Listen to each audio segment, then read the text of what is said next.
داخل این حساب میگشتم و به یه ویدیوی عجیب برخوردم.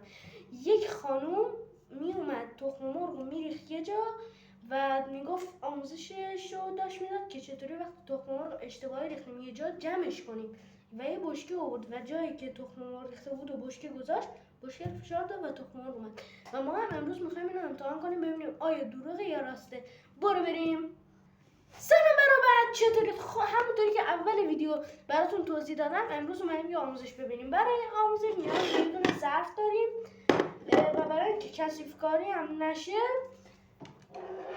ما یه سینی هم میذاریم و بچه ها راستی این سینی و این ظرف از جون من مهمتره. مامانم میکشه من اگه برای اینا بیاد.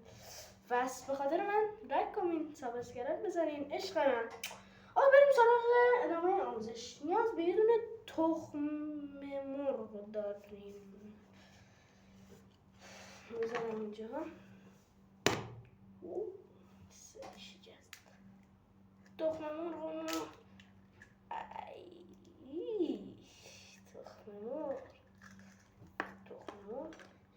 خب الان این خود پخش شد زردش. من دستم میشورم میام. خب دوستان اون تخم مرغی که دیدیم نشکست. من برم در ببندم.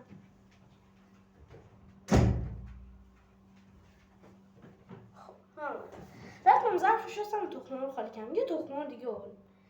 بذار من در اینو وا کنم. به یه بشکه نوشابه هم نیازه. تایش نوشابه. نوشابه شاید خوشمزه بود.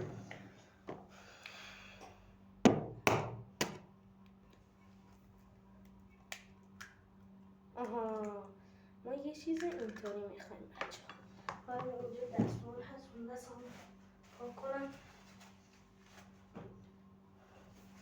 دستمالم ما یه چیز اینطوری میخوایم که الان درست شد. ببین بچه ها بزنم چیز اینطوری میخوایم. تخم‌مرغ الان مثلا یه دونه مثلا گردی اینطوری باشه.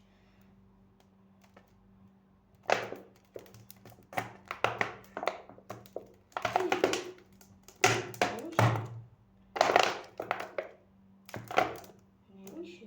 چطوریه؟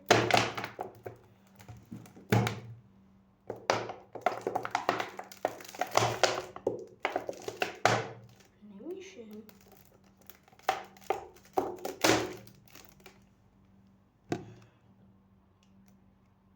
رکب خوردیم بچه ها. خب دوستان